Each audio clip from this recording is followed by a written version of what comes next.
ce soir,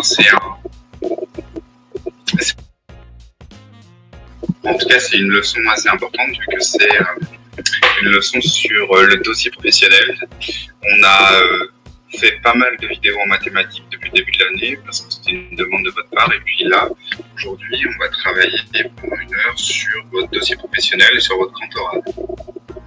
Donc le concept, c'est que vous pouvez toujours poser plein de questions, il n'y a pas de souci. C'est assez dense en termes de contenu, donc n'hésitez pas à m'arrêter si vous ne comprenez pas. Et ça va se diviser en 2 temps. Un temps on va quand même se focaliser sur le dossier professionnel à part entière. C'est le dossier que vous devez préparer pour l'oral numéro 1. Et puis ensuite, on va se focaliser sur l'oral, même si on y reviendra plus tard dans l'année, mais c'est vraiment la constitution du dossier qui est important. Donc les contenus qu'on va travailler ensemble sont des contenus en termes de comment constituer mon dossier et puis comment ensuite le sortir à l'oral. Voilà, donc j'attends encore un petit peu, puis ensuite on attaque ensemble. Je vérifie que j'ai tous mes documents, fiche de séance, tout.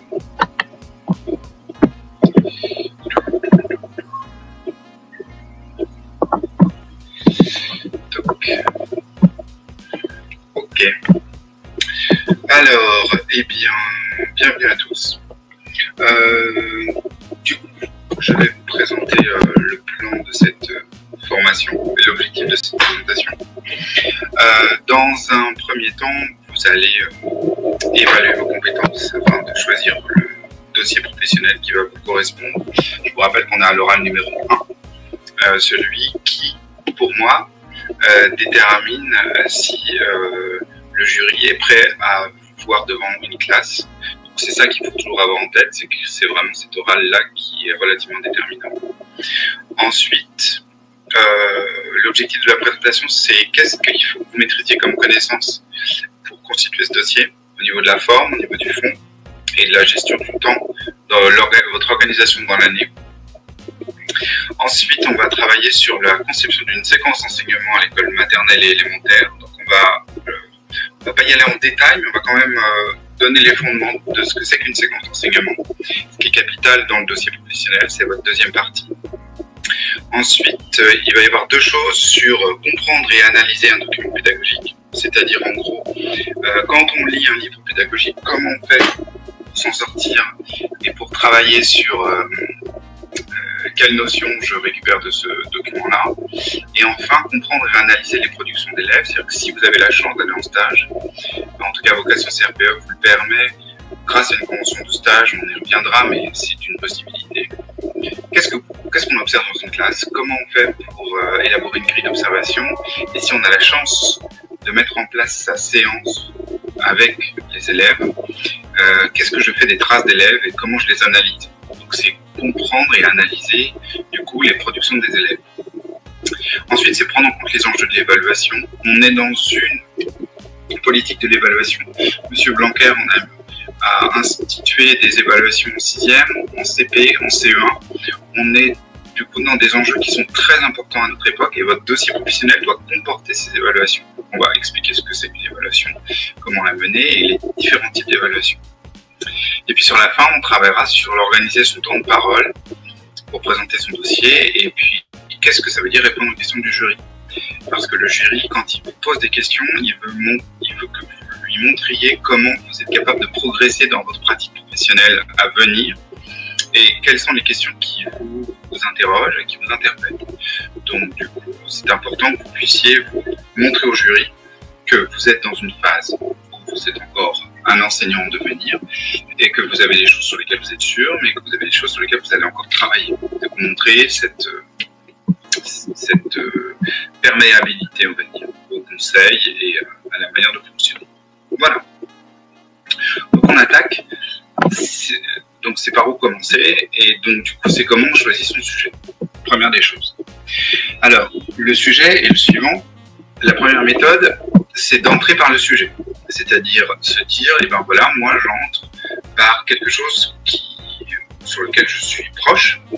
Il y a, je vous vous ai donné des exemples dans ce qu'on appelait avant, dans le socle commun, qu'on appelle plus comme ça, mais ce qu'on appelle culture humaniste, c'est-à-dire en histoire, en géographie, en enseignement moral et civique, et puis aussi, enfin, en histoire des arts.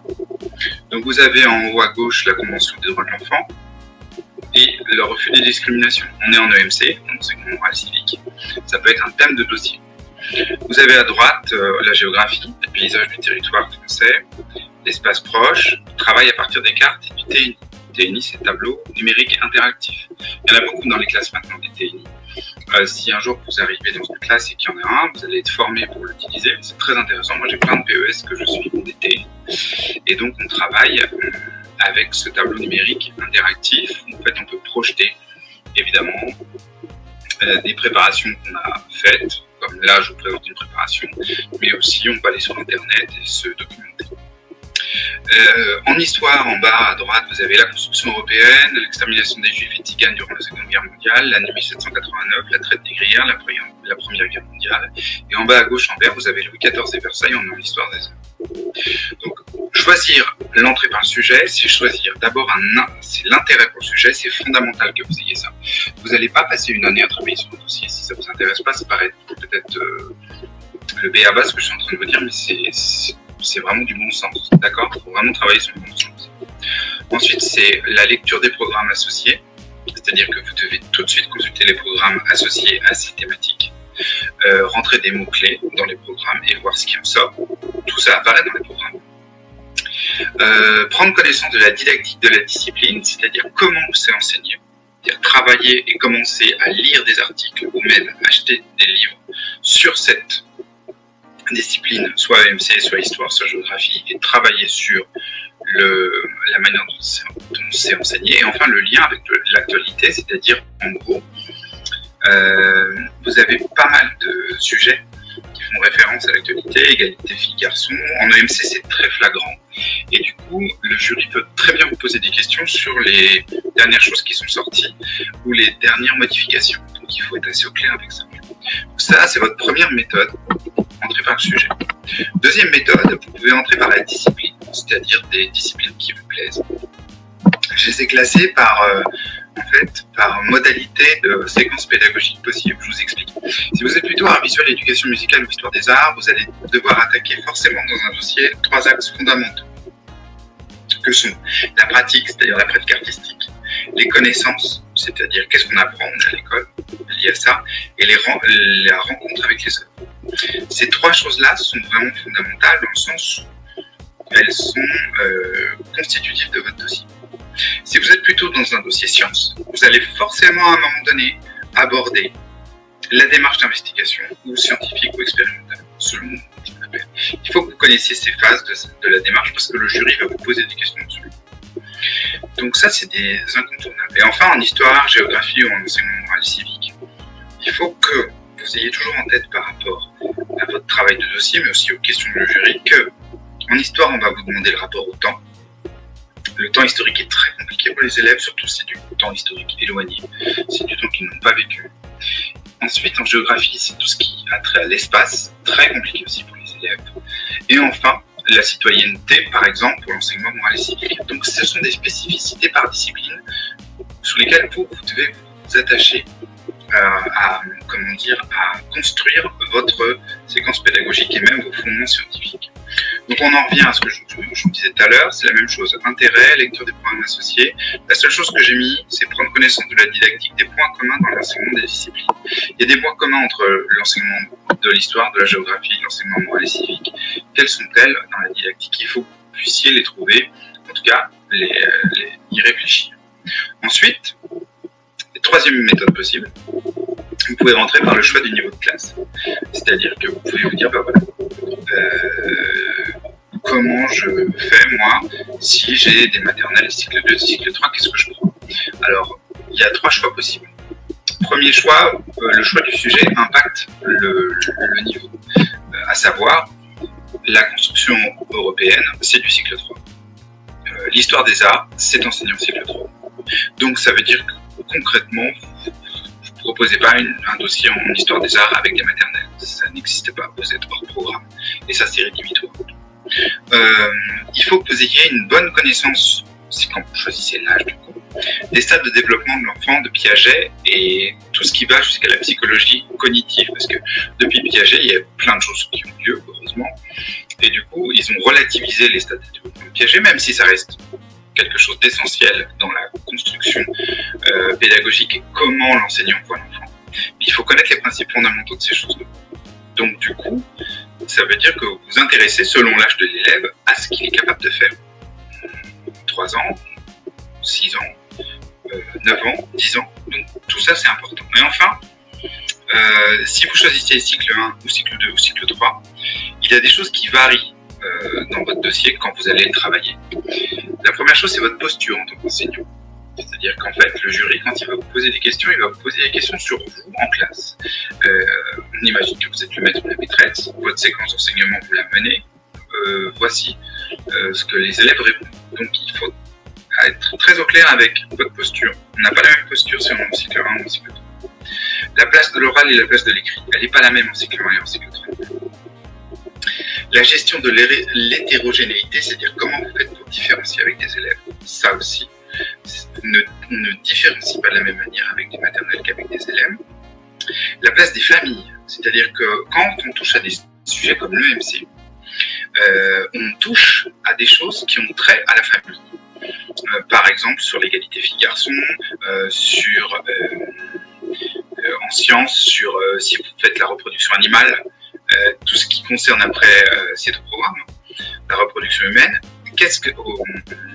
la place des familles est importante parce que du coup, vous allez toucher à des choses qui sont relativement tabous ou des choses qui nécessitent du coup, à un moment donné, d'être explicitées. Ensuite, les concepts clés sont différents selon qu'on soit en cycle 1, 2 ou 3. Le passage à l'abstraction, ce qui est l'essence même de l'école, qu'est-ce que ça veut dire pour un élève de cycle 1 et de cycle 3? On n'est pas au même stade, et heureusement. La notion de temps, la notion d'espace, la notion de socialisation. Donc tout ça, en fait, il faut que ça vous apparaisse comme, pour moi c'est une évidence, mais il faut que ça vous apparaisse pour vous comme une évidence quand vous allez traiter de votre dossier. C'est-à-dire qu'il ne faut pas que vous fassiez des choses qui soient complètement dichotomiques avec l'âge de l'enfant.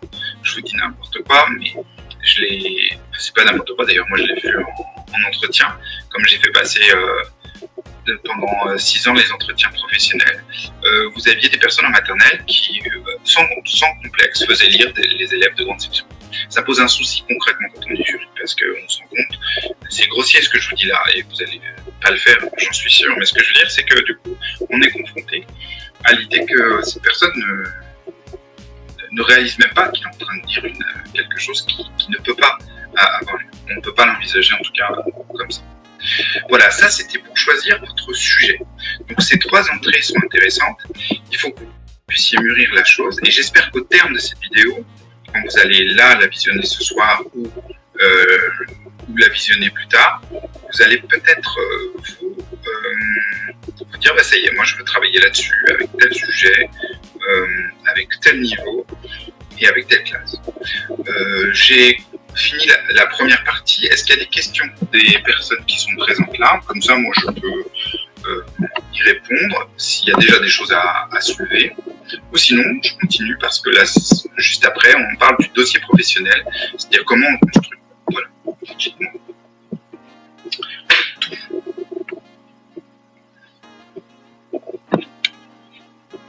Ah, Fabien dit, j'ai déjà choisi. Parfait. Sciences, d'accord, très bien. Et du coup, cycle 3, cycle 2, mater.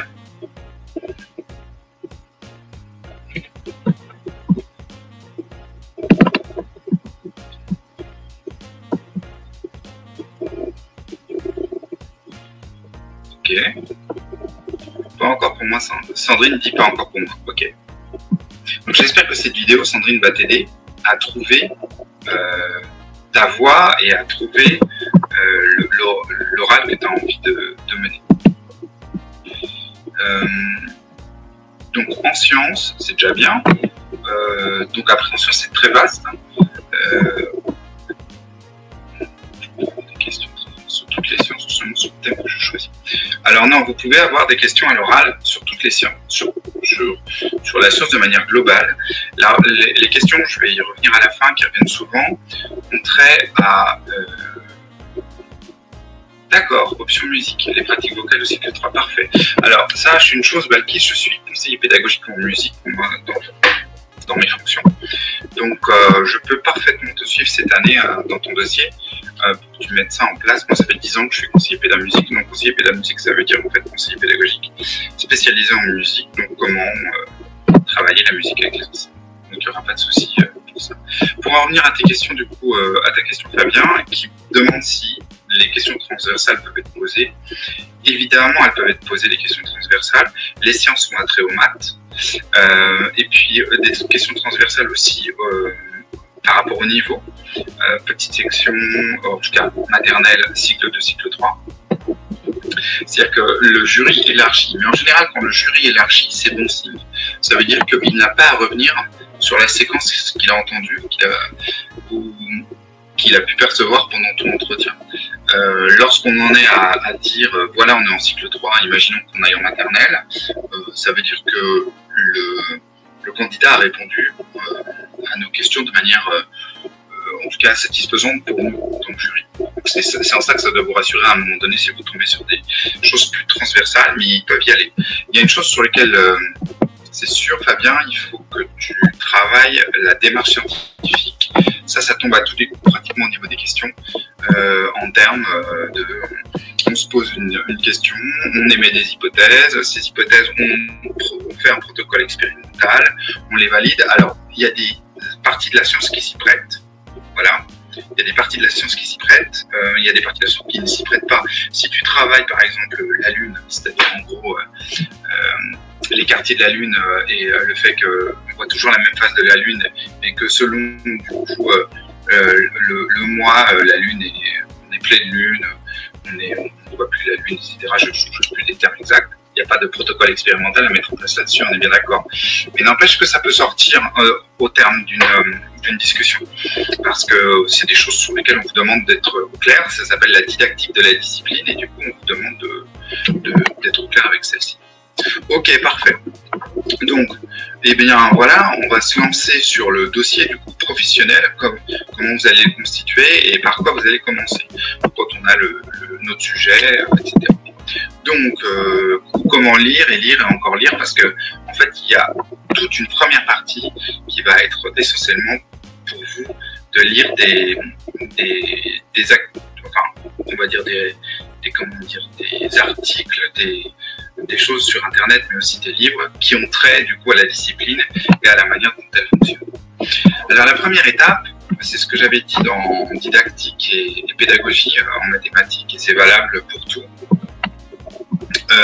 Ici, en fait, c'est comment on se construit son savoir-savoir. Les fondements scientifiques que vous allez faire au début, dans la première partie de votre dossier, c'est les connaissances indispensables préalables à la formalisation d'une séquence d'apprentissage. C'est-à-dire que vous ne pouvez pas enseigner quelque chose si vous n'en maîtrisez pas les fondements. Les fondements, c'est un savoir qui va au-delà de ce que vous allez enseigner aux élèves. Donc ça veut dire que les jurys peuvent vous poser des questions très précises et pointues sur le savoir savant, celui que vous n'allez pas demander à ce que l'élève retienne, mais que vous devez connaître en tant qu'enseignant. On sait plus de choses. C'est exactement pareil, si vous voulez prendre l'exemple des maths, quand vous préparez les maths pour le concours, vous êtes dans une perspective où on vous demande un niveau 3e. En aucun cas, vous allez être enseignant jusqu'en 3e. Pour autant, on vous demande d'aller au-delà, parce que vous allez avoir jusqu'au CM2. Et donc, c'est toujours comme ça que ça fonctionne. Donc, il faut comprendre une chose, quand se construit un savoir savant, c'est donc lire des livres de théorie sur le savoir qu'on veut connaître parfaitement, car nous, on veut passer du savoir savant au savoir à enseigner. C'est le savoir à enseigner, c'est celui qui est dans les programmes et qui apparaît dans les programmes. Et après, de ce savoir à enseigner, comment on va le décliner pour qu'il soit après abordable aux élèves. Donc ça, c'est la première des choses dans ce triangle didactique, c'est ce travail-là de savoir et de lecture. Ça, c'est la première étape. La deuxième étape, c'est se construire le savoir à enseigner. Il y a deux axes principaux. Quand on veut se construire le savoir à enseigner, quand on a lu des livres après sur le savoir savant, c'est les connaissances des savoirs de référence relatifs au sujet retenu, c'est-à-dire les repères fondamentaux de ce savoir-là, quels sont les grands chercheurs travaillé dessus. Et du coup, quelles sont les avancées qui ont eu lieu pendant l'histoire sur ces savoirs et qu'est-ce qu'on en sait maintenant. Les enjeux épistémologiques, c'est la philosophie sous-jacente à ces savoirs, c'est-à-dire qu'est-ce que ça véhicule dans l'enseignement. Ça, c'est compris aussi dans la manière dont on perçoit le savoir-savoir. Et les problèmes didactiques, c'est-à-dire quelles sont les spécificités de ce savoir quand on le sait. Ça, c'est dans les livres, c'est écrit, tout est relaté, et ça va vous permettre de construire vos fondements scientifiques, votre partie scientifique, que nous, en tant que jury, on lit attentivement parce qu'il faut qu'elle ait du lien avec les programmes que vous allez mettre en place, en tout cas en disant, voilà, moi je travaille telle partie du programme, et ensuite la séquence doit avoir du lien avec ces fondements scientifiques. En tout cas, nous, on fait un questionnement qui rapproche ces fondements scientifiques à la partie séquence. Et puis d'un autre côté, il y a les élèves, c'est-à-dire qu'il faut que vous ayez une bonne connaissance des élèves et le développement de l'enfant. Donc on revient aux théories de Piaget et à la psychologie cognitive, à tout ce qui a trait à qu'est-ce que c'est un enfant à tel âge. Et enfin, connaître les mécanismes d'apprentissage, c'est-à-dire en fait, après aussi c'est les théories d'apprentissage, le behaviorisme, le socio-constructivisme, c'est-à-dire sur quoi va être basée votre construction de séquence. Donc ça, c'est une première chose. Je pars du savoir savant, le savoir que, a priori, je ne demanderai pas à l'élève de le retenir.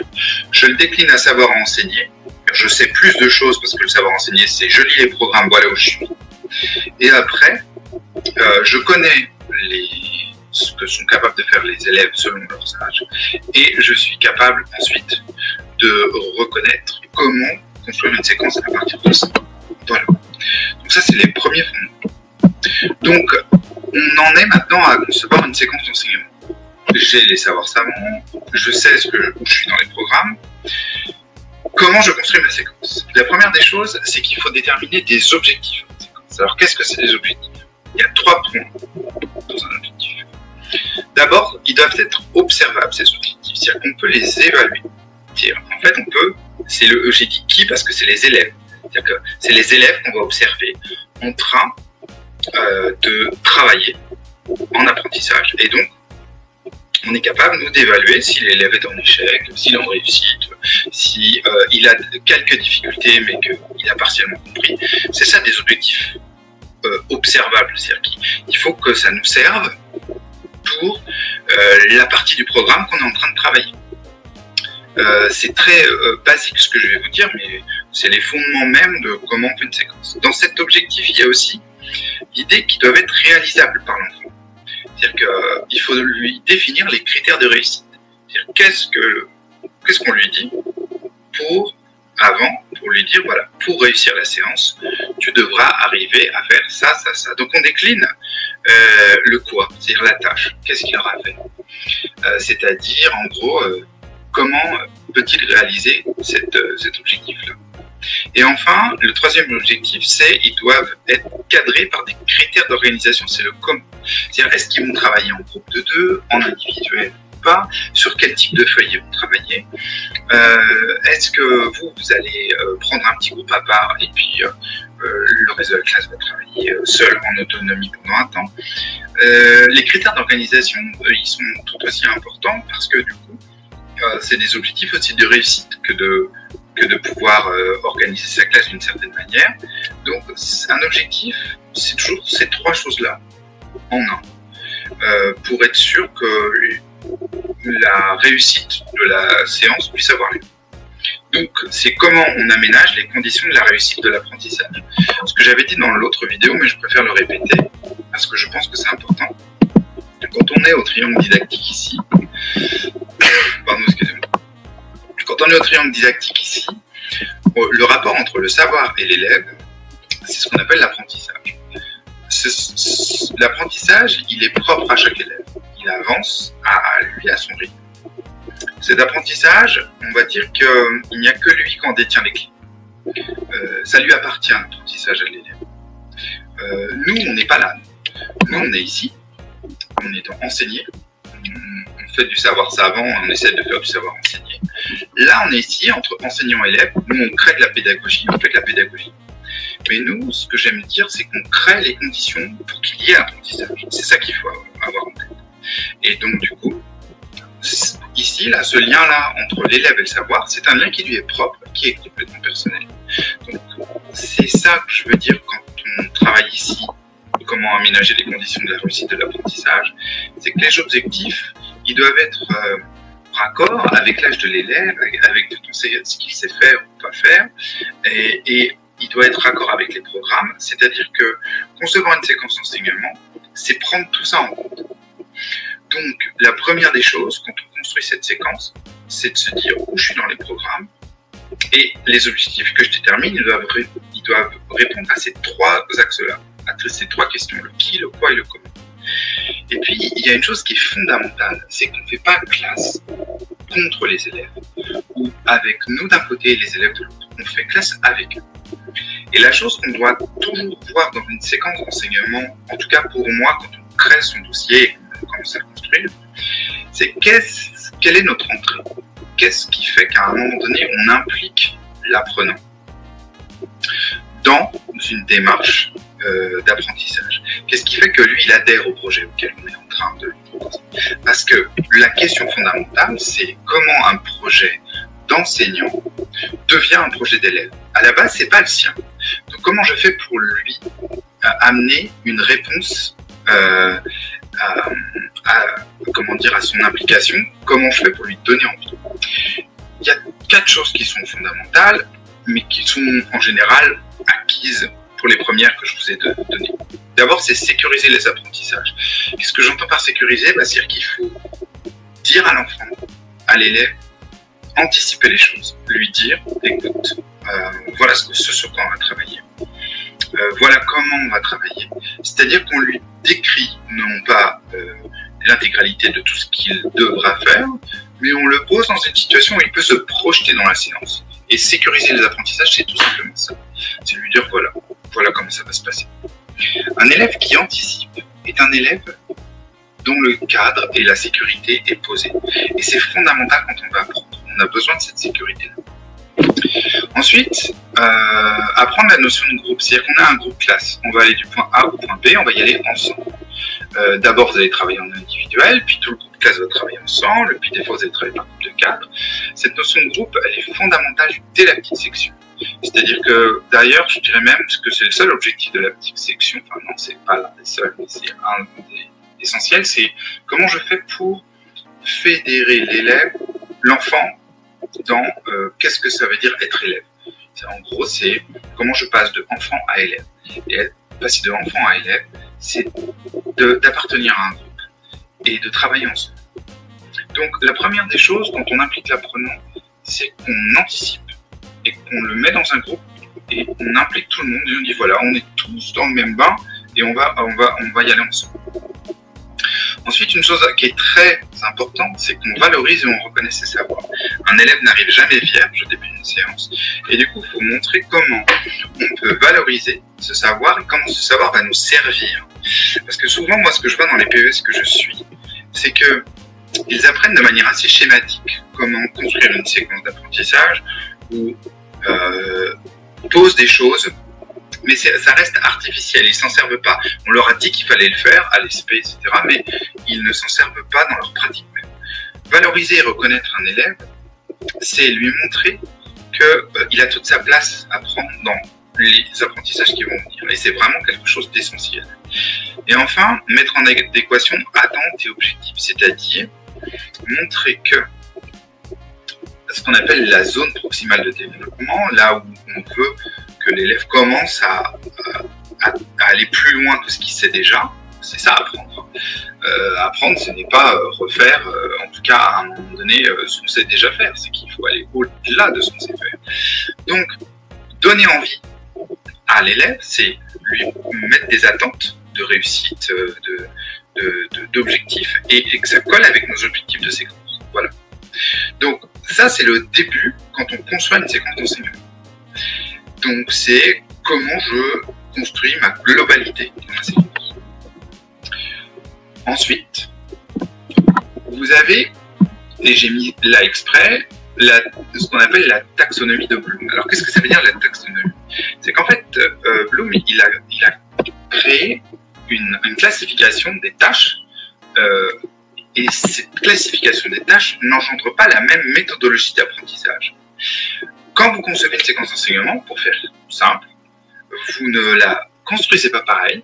Si vous êtes au début de votre séquence et que vous êtes dans une phase où vous allez travailler sur une phase de recherche, où les élèves vont élaborer des résultats, faire des mises en commun, avec une séance où vous allez institutionnaliser un savoir, c'est-à-dire dire voilà, la règle c'est ça, et ils écrivent la leçon.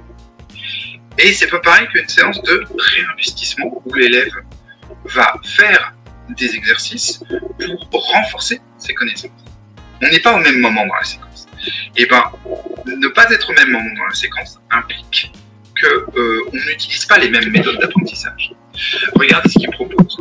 En gros, il va du plus de la partie la plus primaire, en tout cas la plus simple, et à la plus complexe. La première la base de sa pyramide, il y a reconnaître et se rappeler. C'est-à-dire qu'en fait, c'est souvent ce qu'on fait en début de séance. Est-ce que vous pouvez nous dire les enfants ce qu'on a fait la dernière fois?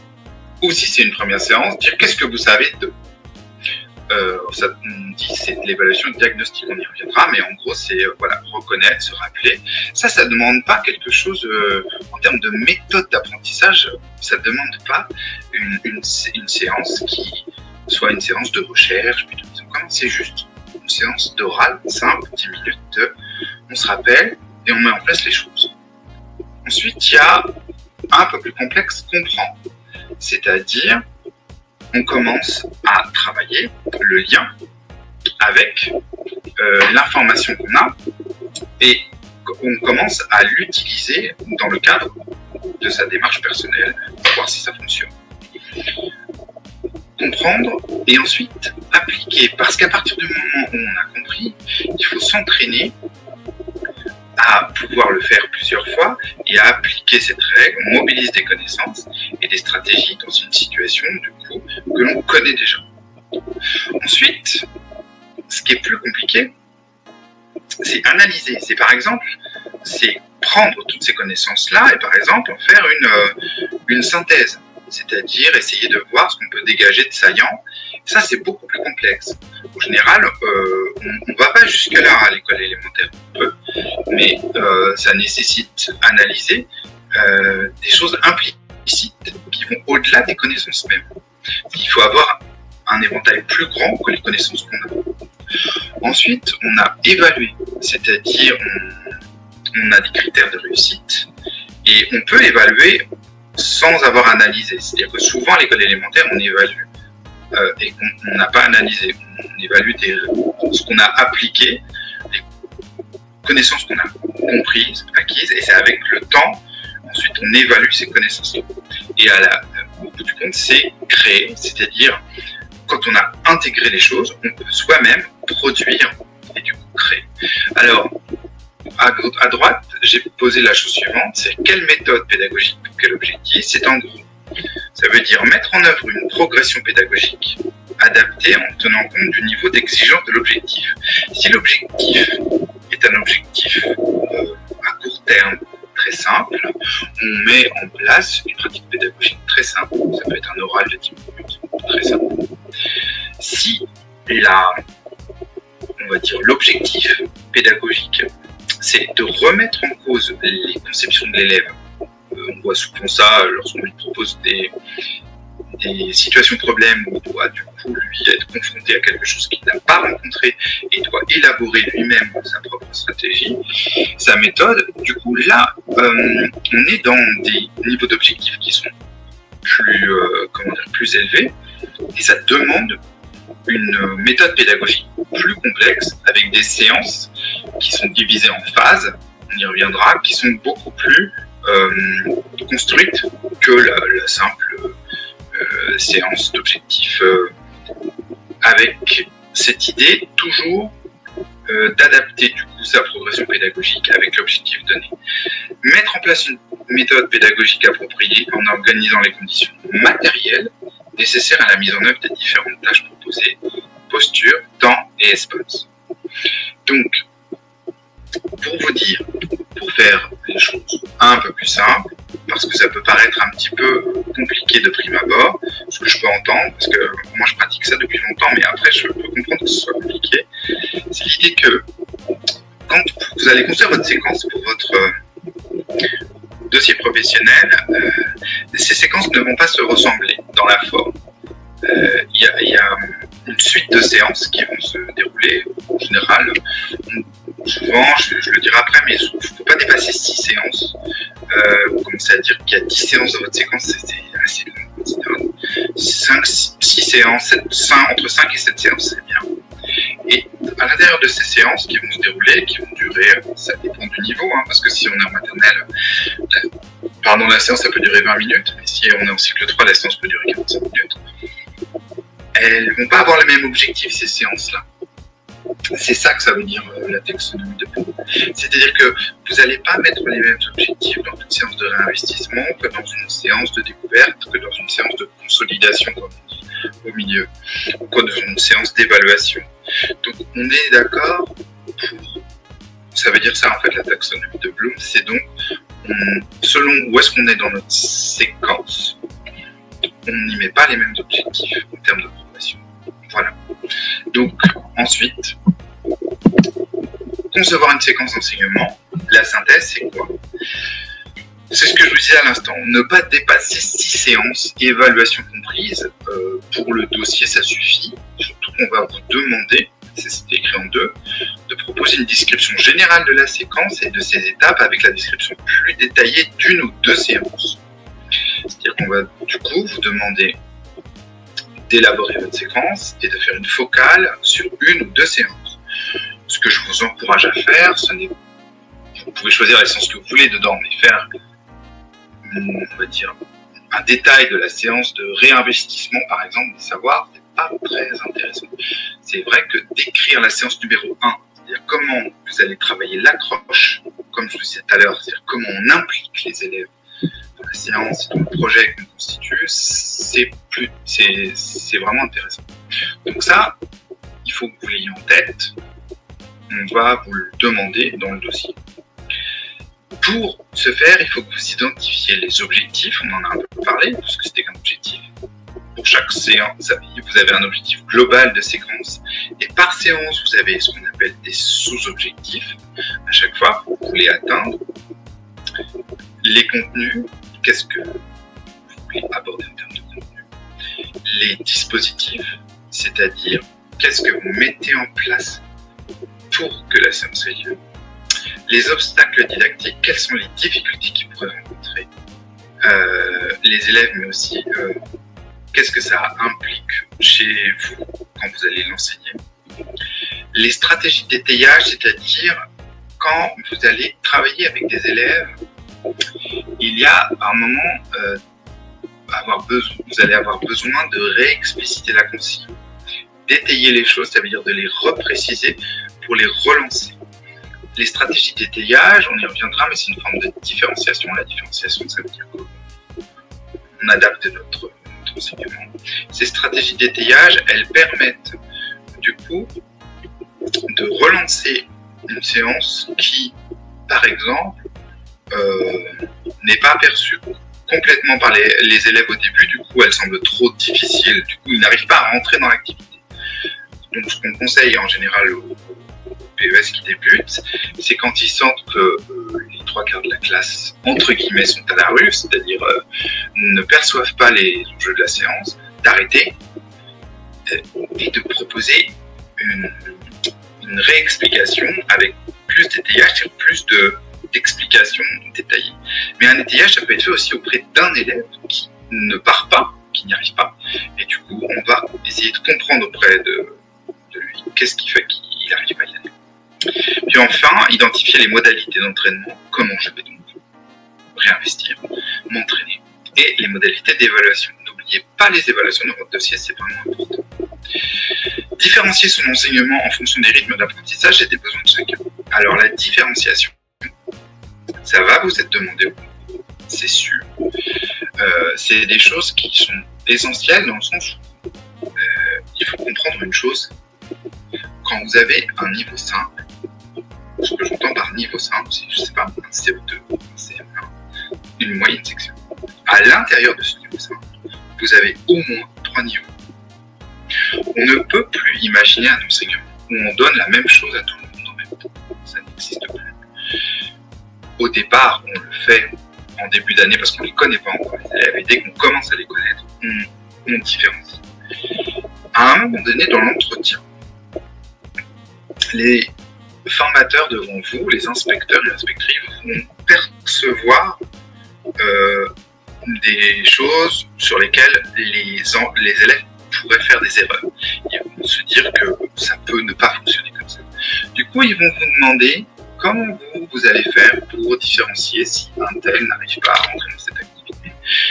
Vous ne pouvez pas regarder un jury et dire je ne sais pas. Donc, différencier, si vous voulez, on y reviendra après parce que moi je vais faire d'autres vidéos après, mais on peut le faire très rapidement. On différencie de 4 manières différentes. Lorsque l'on différencie, c'est-à-dire quand on adapte notre enseignement, on différencie par le maître ou la maîtresse premier. C'est-à-dire en fait, quand vous réexplicitez une consigne à un élève, c'est que vous êtes déjà en train de différencier. 2, vous différenciez par les formes de groupement.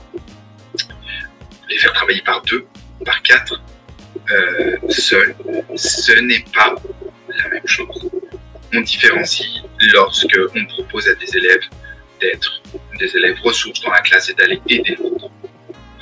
3, on différencie par le support, c'est-à-dire qu'on allège le support, où on met des questions supplémentaires pour certains, et on sait que certains ne vont pas y arriver et d'autres vont y arriver. Et enfin, on différencie par les outils, c'est-à-dire qu'est-ce que l'on propose en termes d'affichage, en termes d'outils de manipulation pour travailler sur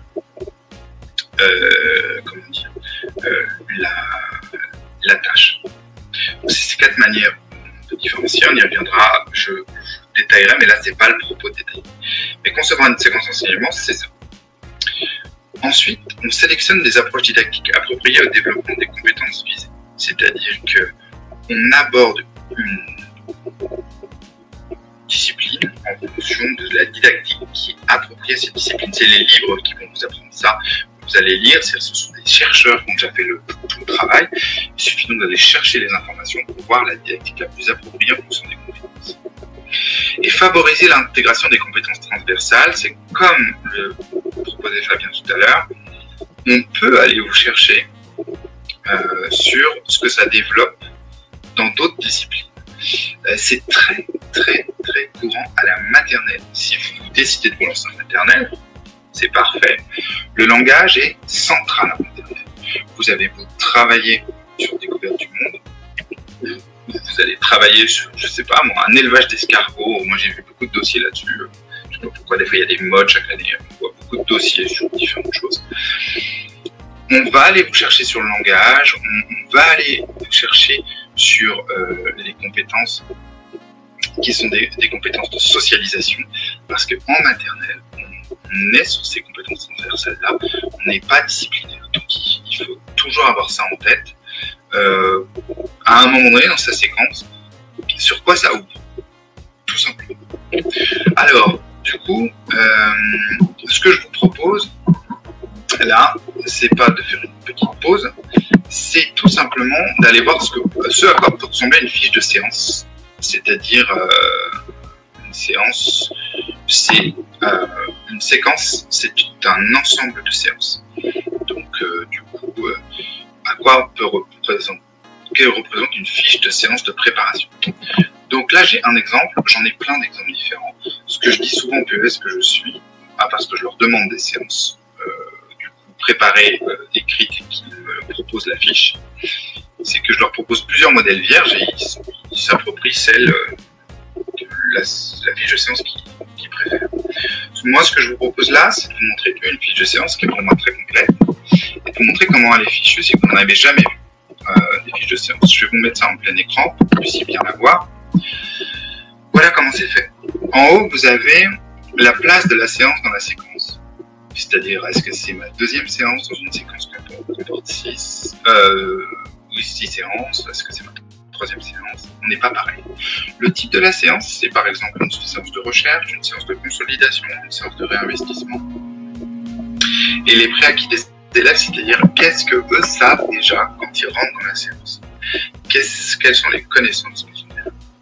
Parce que quand on travaille sur quelle est la tâche de l'élève, on doit absolument savoir qu'est-ce que lui sait avant de proposer cette tâche. Le champ disciplinaire, c'est ce que je suis, la date, la durée.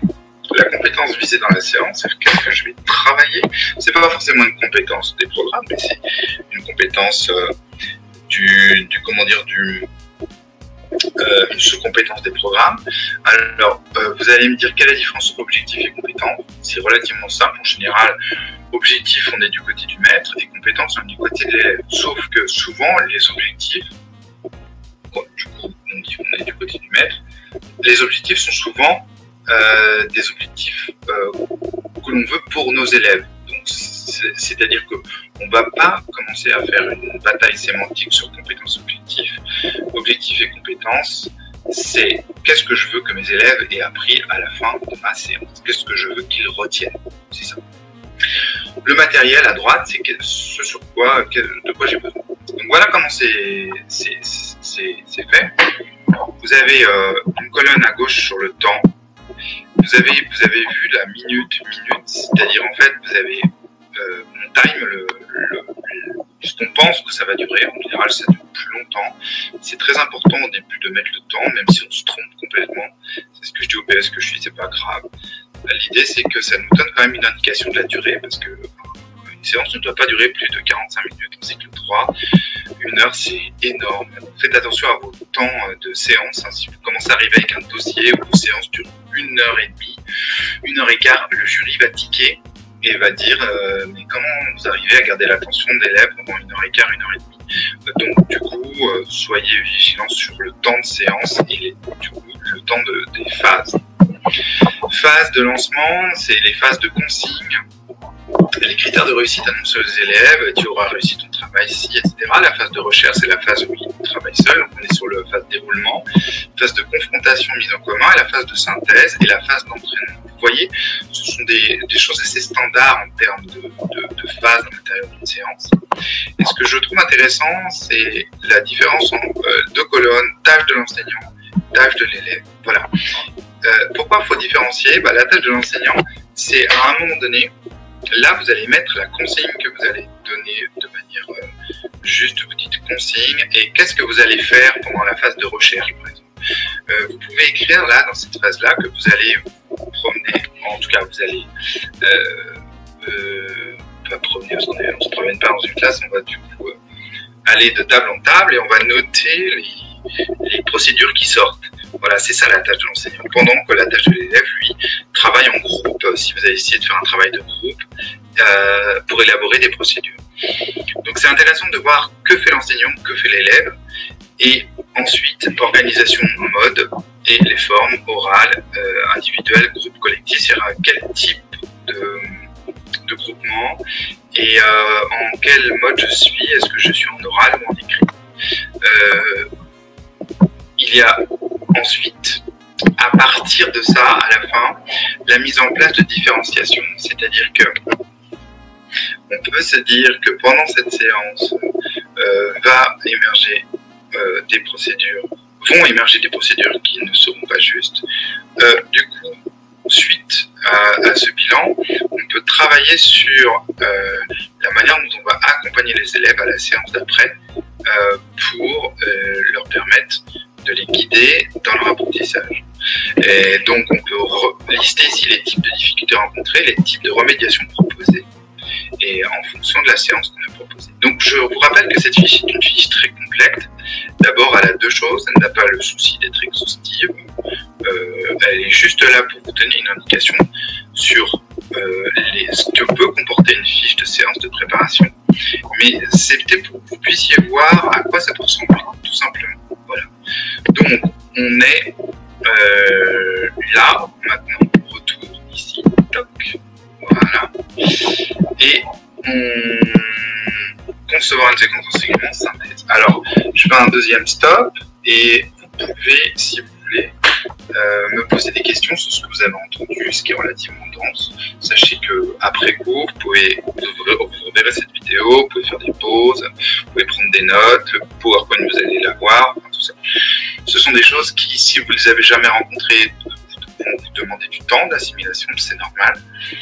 Mais n'hésitez pas à aller sur Internet, de voir des dossiers qui sont déjà constitués. Il y a des endroits où on voit déjà des dossiers. De mettre au regard de ces dossiers la fiche de préparation que je vous ai faite là, pour que vous puissiez voir quel lien vous pouvez faire entre le dossier et le PowerPoint que je vous propose. Voilà. Alors, est-ce que certains ont des questions ou des choses à dire sur ce que j'ai proposé là jusqu'à maintenant? Sinon, j'avance sur la suite. Ok, bon, bah, j'avance, parfait. Très bien. Alors du coup, on arrive maintenant dans la partie, vous vous souvenez au début, comment on fait pour analyser des documents pédagogiques ou des procédures d'élèves, parce que en fait, vous allez travailler sur ces supports-là, comment vous les prenez pour les utiliser dans votre dossier. Alors, analyser et exploiter un document pédagogique. Il y a plusieurs documents pédagogiques possibles. Il y a des documents pédagogiques didactiques qui sont liés à la discipline même. Ensuite, vous avez des documents pédagogiques qui sont des extraits de manuels, des choses. Voilà, vous avez des documents pédagogiques qui sont des extraits de séquences déjà faites par les enseignants. Donc, il y a deux phases. Il y a l'analyse du document et l'exploitation. C'est-à-dire l'analyse, c'est concrètement qu'est-ce que c'est que ce document, et l'exploitation, c'est comment ça va vous servir dans votre dossier. L'analyse, elle est relativement simple. Moi, je vous conseille de faire un dossier à part où vous allez analyser les documents, identifier l'origine du document, la date de diffusion, l'auteur, voir s'il y a une petite biblio de l'auteur, aller sur Internet, voir ce qu'il a écrit d'autre, c'est toujours intéressant. La nature du document, si c'est un article de journal, si c'est un livre, etc. Et la description, c'est qu'est-ce que ça dit, ça se passe où, ça décrit quoi et comment. Donc ça, c'est une analyse assez sommaire en fait de la chose. Ensuite, ce qui est important, c'est comment vous allez exploiter ce document dans votre dossier, qui va avoir une bibliographie dans ce dossier. On demande à la fin qu'il y ait une biblio. Nous, on connaît les auteurs et en fait, on peut poser des questions sur les auteurs. Je fais une parenthèse très courte, mais ne vous amusez pas à mettre dans une vidéo un livre que vous n'avez pas lu. Moi, je l'ai fait avec un candidat. On sentait bien dans la présentation que c'était plus que léger. Je lui ai posé des questions sur le livre que moi j'avais lu et pas lui, du coup, a priori. Ça a posé un souci à un moment donné. Donc, vous mettez dans la bibliothèque de fin vraiment des choses que vous avez vraiment. Donc, l'exploitation du document, d'abord, c'est quel est le lien avec l'objectif de votre séquence que vous préparez. C'est-à-dire en quoi ça vient aider votre séquence ou vos fondements scientifiques que vous êtes en train de construire.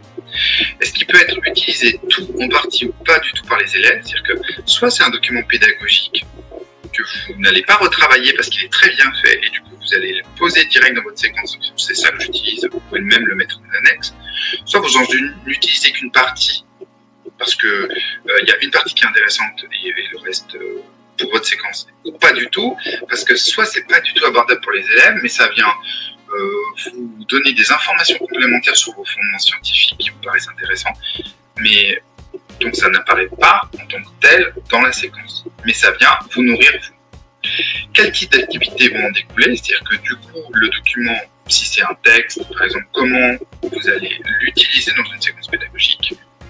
Et enfin, a-t-il une dimension pluridisciplinaire? C'est-à-dire comment vous allez trouver le moyen de l'ouvrir à d'autres disciplines.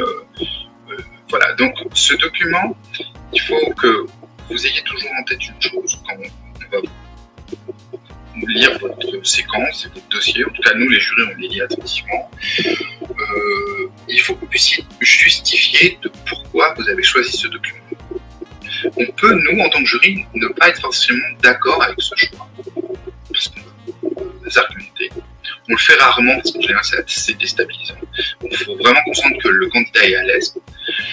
Mais en tout cas, il faut que vous puissiez justifier du choix. Et pas nous dire, on vous dit, voilà, vous avez pris ce manuel-là, enfin, sur cet encart-là, vous avez ce texte, pourquoi? Pas nous dire, bon, je sais pas, ou sinon, je l'avais trouvé intéressant. Il faut que vous puissiez détailler vos propos, c'est vraiment très important. Je vais rajouter du temps, du coup, parce que là, on est à 55 minutes. D'accord, on va essayer d'accélérer un peu, parce qu'on est juste au milieu. Donc, voilà pour la manière dont on préparer tout ça, mais il faut toujours l'avoir en tête, il faut toujours dire pourquoi on choisit un truc. Et ensuite, analyser et exploiter des productions d'élèves. Alors, vous allez voir que analyser et exploiter des productions d'élèves, on a l'impression qu'on va tout de suite aux travaux des élèves. En fait, avant, il y a plein de préalables avant d'aller exploiter des productions d'élèves. D'abord, il faut savoir dans quel cadre se situe la science proposée. Ça, je vous pose des questions si vous allez observer une classe, si vous avez la chance d'observer une classe, ou si vous trouvez des travaux d'élèves sur Internet. Dans quel cadre se situe la science proposée? C'est le thème de la séquence de classe, place dans la progression, l'approche d'un contenu nouveau, l'évaluation, une séquence de réinvestissement, c'est où est-ce qu'on est dans la séquence. Ça, je vous ai déjà dit, hein, les différentes phases les différentes séances possibles. Quels sont les éléments à votre disposition? Vous avez les programmes pour analyser la production d'élèves, la progression suivie dans la classe par l'enseignant, les données qui permettent de situer la séquence par rapport au niveau de la classe, ça c'est ce que ça revient un peu au début, et les travaux des élèves. Donc vous avez tout ça. Et ensuite, à partir de ça, donc vous avez vu les travaux des élèves, ça arrive qu'à la fin. Analyser et exploiter les productions d'élèves, vous avez deux possibilités, soit vous devez analyser la tâche de l'élève, soit la production. Vous voyez qu'analyser la tâche de l'élève, je vais le mettre en grand, mais c'est assez complet. Tout ça, vous l'aurez. Si vous étudiez le type d'activité, vous repérez dans l'énoncé les indices qui vont déclencher une procédure, vous étudiez le type de consigne, les obstacles liés à chacune d'elles. Alors pourquoi? Par exemple, les mots difficiles, c'est-à-dire qu'il y a des mots de vocabulaire que l'élève ne maîtrise pas, les références sociales. Moi, j'ai enseigné pendant 10 ans en REP. Autant vous dire que j'ai fait des séances avec des choses dont je pensais que les élèves connaissaient et qui n'avaient pas du tout les références sociales, c'est pas du tout les mêmes. Donc du coup, c'est important que vous puissiez avoir ça en tête. Les questions intermédiaires, c'est-à-dire qu'est-ce qu'on met comme questions qui peuvent leur poser souci. Donc on continue, expliciter l'objectif, analyser. Je vous laisserai lire, mais vous voyez que c'est très complet, les objets d'analyse. C'est un process qui marche plutôt bien. Et comment on fait pour analyser une production d'élèves? La première des choses, et je l'avais dit souvent lors de mes vidéos didactiques, il faut que vous fassiez vous-même la tâche proposée aux élèves. Il faut que vous y soyez confronté pour comprendre ce à quoi lui peut y être confronté. Il faut repérer comment la consigne a été comprise. Et ensuite, il faut essayer de faire des hypothèses sur les erreurs ou les décalages qu'il va y avoir entre votre procédure à vous, qui est une procédure experte de l'enseignant, et celle de l'élève. C'est-à-dire que vous ne pouvez pas tout anticiper, loin de là, c'est pas ça que je dis. Vous pouvez même vous tromper dans l'anticipation. Mais vous ne pouvez pas ne pas vous poser la question. Parce qu'à un moment donné, on va vous demander, vous, quand vous allez travailler votre séquence, de vous dire concrètement, bon, alors vous avez écrit ça dans votre séquence, vous pensez vraiment que les élèves vont répondre comme ça, très bien. Et s'il y en a un qui répond ça, pourquoi d'après vous? Comme nous, on a déjà eu souvent l'expérience d'une classe, on est capable de faire une typologie des erreurs possibles. Il faut que vous soyez à même de ne pas être surpris sur ce type de questionnement par un jury qui, lui, va vous chercher sur les types d'erreurs possibles en lui disant, en lui répondant, non, je n'avais pas anticipé. Il faut que vous puissiez dire, c'est vrai, ce type de procédure peut sortir et du coup, les remédiations possibles que j'avais envisagées sont, et vous listez les remédiations possibles. Et c'est ça qui est intéressant du coup, parce que ce travail d'enseignant, c'est qu'un travail d'anticipation. Ce n'est que ça qu'on fait. C'est-à-dire que faire classe, c'est l'aboutissement d'un travail, mais ce n'est qu'une partie congrue, une petite partie du travail. On a l'impression que faire classe, c'est tout le travail, et pas du tout en fait. C'est cette anticipation qui va faire l'essentiel de votre travail, en tout cas au début. Et c'est parce que vous allez anticiper correctement, que vous allez gérer votre classe correctement. Et c'est aussi pour ça que quand on propose dans un dossier professionnel de construire une séquence pédagogique, c'est parce qu'on veut pouvoir réfléchir à ce qui fait l'essence même pour nous de ce que doit être un enseignant, c'est-à-dire se projeter dans une situation d'apprentissage et la construire de A à Z. Et en y étant confronté, vous allez comprendre, pour moi, les obstacles que peuvent rencontrer les élèves, mais aussi vous, dans la manière dont vous allez l'élaborer. Et c'est ça qui est vraiment fondamental. Donc, voici, pour moi, je reviens, analyser, exploiter les productions d'élèves. Voilà. Donc, du coup, ici, vous avez l'analyse des documents pédagogiques et l'analyse des productions d'élèves. Voilà. Donc, je fais un rapide slide sur les enjeux de l'évaluation et ça doit apparaître dans votre dossier professionnel à un moment donné. Il y a 3 étapes. C'est pas caricatural, mais c'est les 3 étapes. Il y a ce qu'on appelle l'évaluation diagnostique, c'est celle qu'on fait au début d'une séquence générale, état des lieux des connaissances de l'élève. Elle donne ce que j'appelle, moi, j'aurais dû le mettre entre guillemets, je m'excuse, une photographie de la classe, parce que c'est parlant une photographie, mais c'est pas un terme pédagogique. Il est nécessaire de savoir exploiter en classe le résultat des évaluations pour proposer des activités adaptées à chacun. C'est-à-dire qu'au terme de cette évaluation de diagnostic, je ne dis pas qu'on va modifier notre séquence de tout à tout, mais ça va nous donner des indices sur la manière dont on va la mener, savoir si les élèves sont très loin des apprentissages. Et les jurys adorent poser des questions sur les évaluations diagnostiques quand ils ont été prévu ce qui va sortir. Et il faut que vous ayez une réponse à ça. Les types de procédures, il faut que vous puissiez dire en gros pour vous ce qui peut sortir en termes d'erreur ou en termes de réussite. Ensuite, il y a ce qu'on appelle, je vais sauter l'évaluation sommative, c'est à la fin. Elle permet d'évaluer les compétences et connaissances des élèves pour une séquence donnée. Donc c'est ce qu'on appelle avant, ce qu'on appelle le contrôle. Mais en fait, c'est fini cette histoire de contrôle, tout simplement parce que imaginez que l'élève à l'évaluation sommative ne soit pas bien, il rate son évaluation et du coup ça remettra en cause tout ce qu'il a fait avec vous pendant la séquence. C'est pour ça qu'il y a plusieurs étapes dans l'évaluation. Donc c'est concevoir des évaluations en adéquation avec les apprentissages menés. Oui, vous évaluez des choses que vous avez menées et que les apprentissages qui sont menés, parce que j'ai déjà vu aussi des évaluations où en fait les élèves ne l'avaient jamais abordé, ce qui pose un petit souci. En tout cas, quand on fait une séquence, ça n'arrive jamais en général au concours. Par contre, moi j'ai déjà vu un PES faire une évaluation dont il n'avait jamais mené les apprentissages. Tout ça, ça pose un souci. Et surtout, c'est ça, l'évaluation des progrès et des acquis des élèves dans une perspective de réussite. On est sur l'évaluation positive. Vous avez déjà entendu ce terme-là, mais c'est vraiment important. On est sur la valorisation. Et c'est ça qui est vraiment fondamental. Et puis au milieu, je ne vous ai pas dit, mais c'est l'évaluation de ce qu'on dit formative, c'est celle qui forme l'élève. Elle se fait tout au long de la séquence et prend différentes formes. Je ne vais pas rentrer dans les détails parce que j'ai pas le temps, il faudra une heure, donc je ne les ai pas. Mais il est nécessaire de savoir exploiter en classe le résultat de ces évaluations pour proposer des activités de remédiation et de consolidation des acquis. C'est là où en fait on voit les élèves rencontrer des difficultés, et c'est là dans la fiche de séance vierge par exemple, qui est ici, là, en bas, qu'on travaille sur des activités proposées, c'est-à-dire des types de remédiation proposés en fonction des difficultés rencontrées et des accompagnements pour l'élève. Donc on est vraiment sur des évaluations formatives pour l'élève qui vont être importantes. Donc voilà, ça c'était l'enquête sur l'évaluation qui doit apparaître à un moment donné dans votre dossier, ça peut être demandé par un jury. Et puis mon dossier professionnel sur la forme, de manière globale.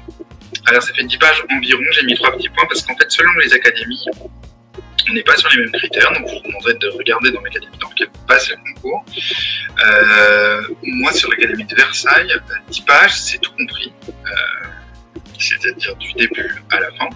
Mais certains, dans les 10 pages, il n'y a pas les annexes et il n'y a pas le titre. Tout ça, selon que vous soyez à Bordeaux, Lyon et ailleurs, voilà, il faut vous renseigner sur l'académie, sur la forme que prend votre dossier professionnel. Je vous ai mis là, de manière sommaire, une idée d'agencement, ça ne reste que mon avis à moi. Sur la première de couverture, titre, domaine, cycle, classe, nom, prénom, date. Vous pouvez dire que votre séquence s'adresse à du cycle 2 en précisant je peux la mener en fin de CE1 ou en début de CE2. Par contre, si vous commencez à donner une classe ou un cycle, essayez, vous pouvez en rester là, mais dans votre discours, c'est bien de préciser.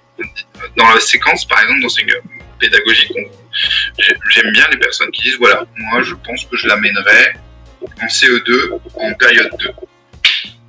Bon. C'est-à-dire que dans votre discours, vous êtes précis, mais dans la première de couverture, on est sur une séquence qui peut être sur un cycle. Ensuite, un sommaire. Moi, les sommaires, c'est important. Moi, j'aime bien quand il y a un sommaire. Des fois, quand je lis des dossiers qui n'en ont pas, ça m'embête un peu. Ça peut être les objectifs, comme j'ai mis au début, mais il faut qu'il y ait un sommaire pour moi. L'introduction, présentation du thème, situation dans les programmes et dans les enjeux actuels de l'école, présentation globale de la structure du dossier. La présentation globale de la structure du dossier, ce n'est pas un sommaire, hein. C'est juste comment dire, la manière dont vous avez avancé votre dossier, comment vous l'avez réfléchi. Les deux grosses parties, la partie 1, les fondements scientifiques, les parties 2, la séquence pédagogique, en gros avec le nombre de pages. La conclusion, donc vous ouvrez sur une séquence qui pourrait suivre. Vous allez sur d'autres disciplines de l'école, d'autres niveaux d'enseignement, des contextes particuliers, les élèves à besoins éducatifs particuliers, c'est-à-dire comment vous différenciez avec des élèves en BEP, proposition de pistes de remédiation à l'issue de la séquence et de son évaluation. Donc ça, c'est des choses possibles. Une biblio, pour moi c'est important, savoir ce que vous avez lu. Et enfin, des annexes, si vous avez des annexes, la chance que vous avez, si vous avez pu mettre en place cette séquence dans une classe, c'est très bien de mettre en annexe des productions d'élèves. Ça nous paraît, en fait, on peut réagir dessus, ça nous paraît très intéressant. Voilà, donc ça c'est un déroulé possible par rapport à votre dossier, la manière dont il peut s'organiser en termes de contenu. Et puis je vais finir dans les deux dernières slides sur l'oral. Quand vous allez soutenir, j'y reviendrai plus tard dans l'année, mais là, en fait, on est vraiment en début d'année, on est au mois de décembre, soit vous allez les passer en mai-juin. L'oral pro, du coup, on aura largement le temps d'y revenir sur votre oral, mais je donne quand même des pistes par rapport à comment vous y préparez. Voici ce qu'on attend de vous dans l'oral 1. Présentation du dossier par le candidat, 20 minutes, c'est noté sur 20. Et l'entretien avec le jury, 40 minutes, c'est noté sur 40. Donc ce qu'on évalue, nous, c'est la capacité à s'exprimer avec clarté et précision. Alors pour être plus précis, c'est la qualité de l'exposé, la structuration, logique, clarté, gestion du temps, la qualité de l'expression, expression orale, registre de langue, support de présentation, dans le numérique. Vous pouvez apporter quelque chose au numérique, un PowerPoint que vous allez projeter. Par contre, il faut que vous apportiez tout votre matériel vous-même. Ça veut dire que ça prend du temps sur vos 20 minutes, donc il faut vous entraîner chez vous à l'installer très rapidement quand vous rentrez dans la salle. Et la qualité de l'argumentation. Ensuite, l'aptitude à concevoir et organiser une séquence d'enseignement en prenant appui sur les fondements scientifiques. Il faut qu'il y ait du lien. Moi, j'ai lu des dossiers où les fondements scientifiques n'avaient aucun lien avec la séquence présentée, ce qui pose un petit souci quand même en termes de cohérence par rapport au dossier. Donc, c'est la qualité du candidat à cerner le sujet, la capacité du candidat à synthétiser les questionnements et les connaissances scientifiques qui permettent de maîtriser le sujet, la cohérence et la pertinence du sujet en relation avec les programmes, le socle, l'intérêt des élèves, aussi les respects des valeurs de la République, des principes éthiques, de la législation en vigueur, égalité, neutralité, fraternité, laïcité, il faut que vous soyez au clair avec ça, le jury peut vous poser des questions là-dessus, et la définition des objectifs et des formulations des compétences attendues. Donc ça, c'est la présentation du candidat pendant 20 minutes. Et puis pendant 40 minutes, l'entretien avec la jury, c'est la qualité de la communication.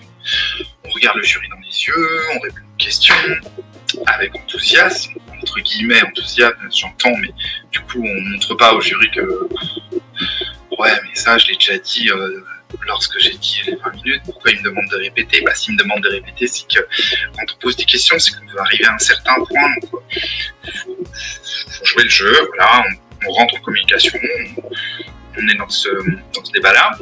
Capacité à répondre aux questions portant sur les aspects scientifiques, pédagogiques et didactiques de la présentation. Donc on est capable d'aller au-delà de ce qu'on a proposé dans notre dossier. C'est pour ça que les fondements scientifiques, je vous ai dit au début, il faut qu'ils soient bien étayés. En tout cas, il faut que vous ayez plus de livres que ce que vous présentez dans votre dossier.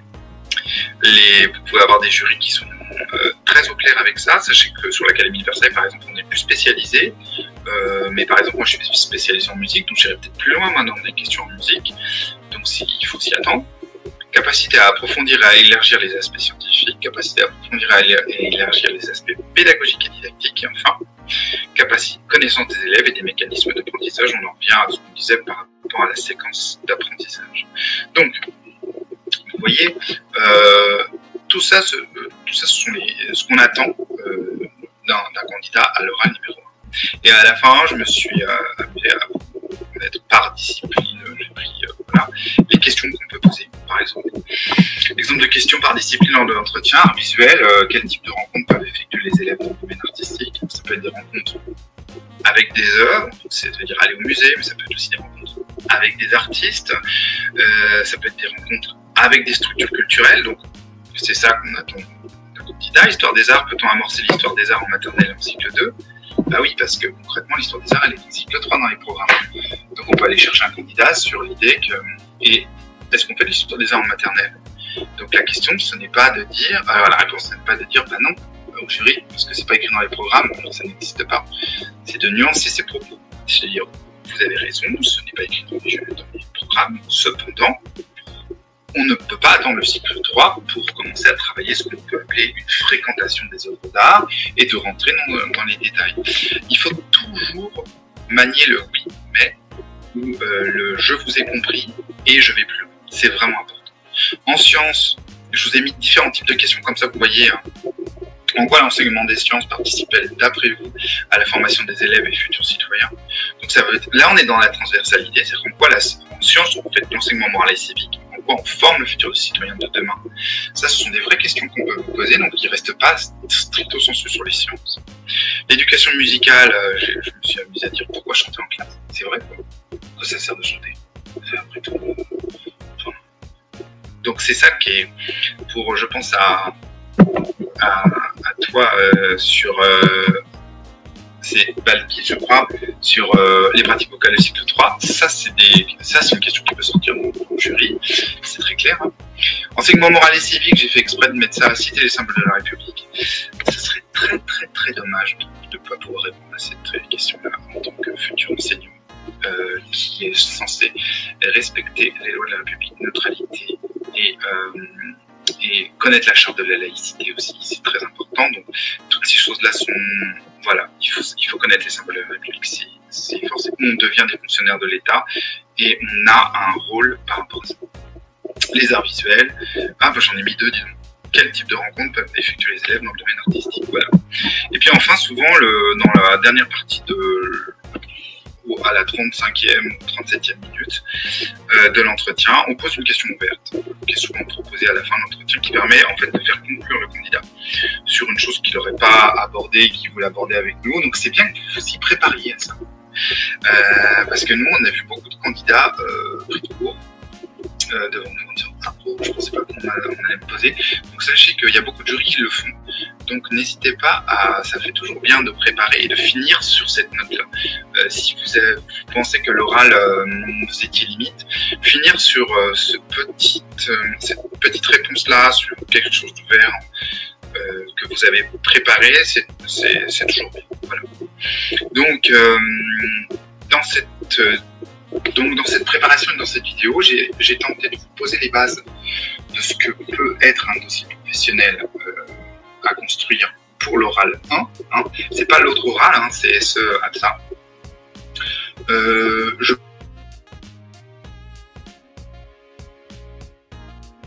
Il faut, je pense que vous mettiez au clair avec la discipline que vous voulez prendre et le niveau de classe. J'espère que ce que je vous ai proposé là peut vous aider. Et ensuite, à partir de ce moment-là, pendant les vacances de Noël, lire, clairement. Lire des documents, vous commencez par le savoir savant, des chercheurs, des essayistes, et des didacticiens, travailler ça. Et en fait, c'est parce que vous allez travailler ce savoir savant en lien avec ce savoir enseigné qui est dans les programmes, que vous allez commencer à imaginer une séquence que vous allez pouvoir faire avec des élèves. Voilà, c'est vraiment la base. On ne fonctionne pas dans l'outil. Enfin, c'est pas, pour moi, c'est pas la séquence qui vient et après, ah bah dis donc, c'est quoi en fait les savoirs savants sous-jacents à ma séquence? Pour moi, ça ne fonctionne pas comme ça. On est d'abord dans le savoir savant. Voilà. Est-ce que vous avez, du coup, maintenant que j'ai fini mon propos, des questions par rapport à tout ce que je vous ai raconté? C'était très dense, mais bon, ça a le mérite de vous poser les choses sur ce qu'on attend de vous au concours. Clairement, le jury va être dans ce type de questionnement. Voilà. Est-ce que vous avez des questions à poser, quelles qu'elles soient, je suis prêt à y répondre, il n'y a pas de problème.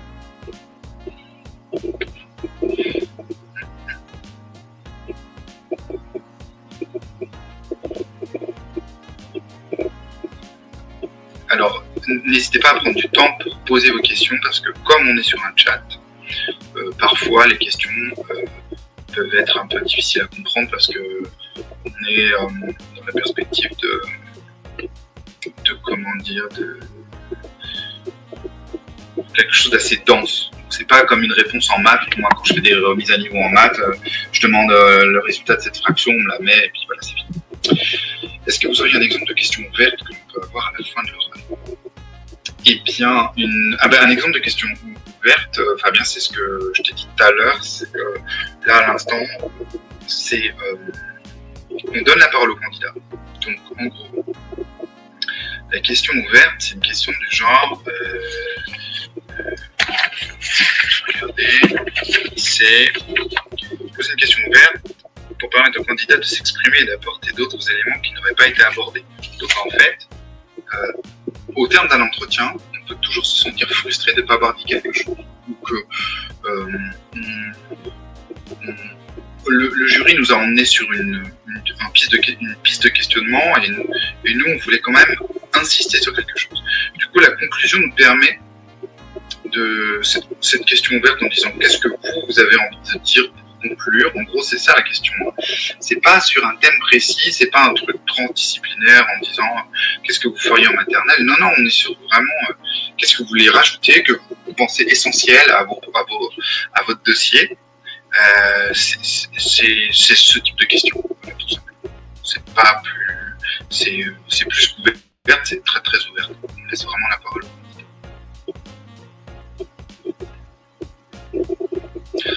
Auriez-vous des ouvrages à conseiller ou des auteurs dont vous avez consommé votre dossier?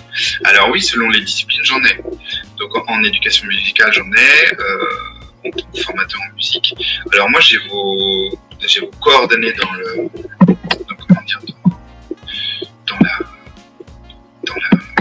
base de données. Moi, ce que je te propose de faire, je vais prendre une feuille, à côté. Je vais prendre vos noms et je vais prendre vos disciplines. Et du coup, je peux vous envoyer une liste. Donc, Balkis, toi, tu travailles en musique. Je peux un style qui marche, ça pas mal. En cycle 3.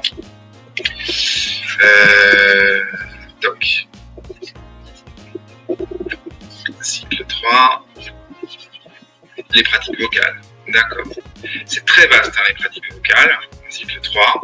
Alors, il y a deux choses possibles après à voir. C'est est-ce que tu peux plutôt travailler, on y reviendra après, mais soit la chorale, mais la pratique vocale, ça peut être aussi les jeux vocaux et la création vocale. Et donc, tout ça, c'est des choses qui sont différentes. Voilà.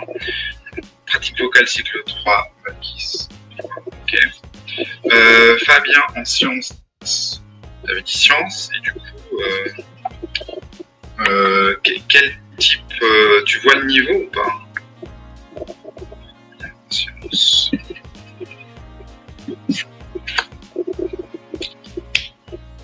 Probablement plutôt cycle 2 ou 3, ok. Et la thématique, tu n'as pas choisi encore, c'est ça? Ok, ça marche.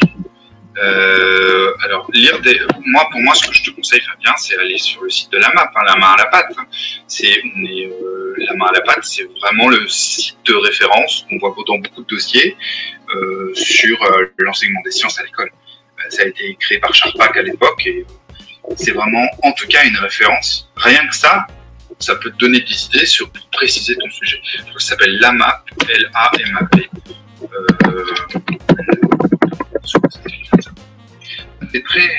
C'est très drôle de s'appeler Monica Alberac. J'avoue que c'est dédoublement d'identité. Alors du coup, cycle 2, cycle 3. Et ensuite, alors qui d'autre est là? Il y avait Sandrine. Alors Sandrine, toi tu sais pas du tout, c'est ça? Du tout. Plutôt sciences, d'accord, ça marche. Sandrine.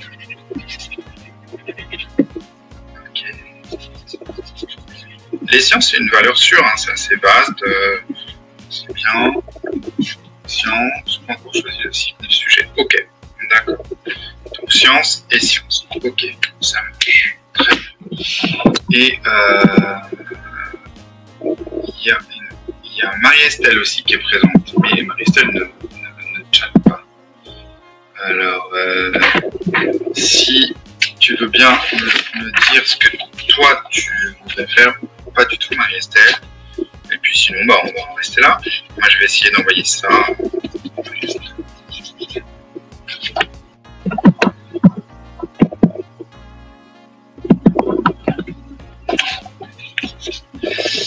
Parfait. Puis-je choisir les sons de l'arbre maternel? Alors non, tu ne peux pas, Marie-Estelle, parce qu'Histoire des arts en maternelle, tu vas être hors programme. Parce que ça n'existe pas en termes de... Voilà. En fait, il faut vraiment être dans le programme et dans les clous. Il faut que ça apparaisse dans le programme. Tu peux prendre l'Histoire des arts en cycle 3.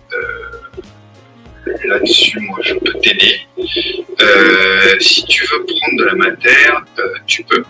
Mais c'est activité artistique. C'est soit on est sur des arts visuels, soit de la musique, soit de la danse. Voilà. Puis, ça dépend si tu préfères matière et aller sur l'art, ou si tu veux rester l'histoire des arts parce que ça te plaît. Et dans ces cas-là, il faut taper dans le cycle 3. Voilà. Je vais essayer de voir si je peux trouver une bibliographie pas pour chaque discipline, mais en tout cas pour ce qui m'intéresse, c'est art maternel, art visuel, photo. Ok, d'accord.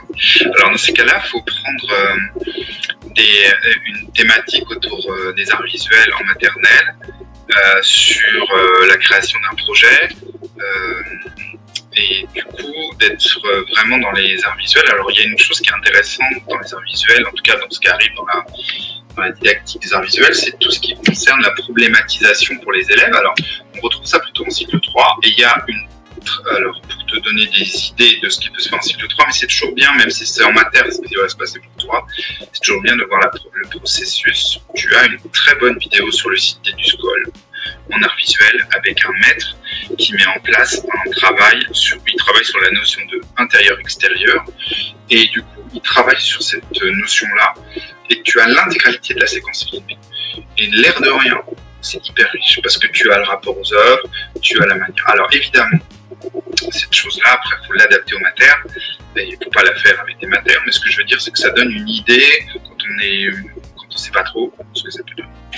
C'est sur le site d'EduSchool, et je ne sais plus comment s'appelle la séquence, mais il faut aller dans art plastique ou art visuel et cycle 3. Voilà, très bien.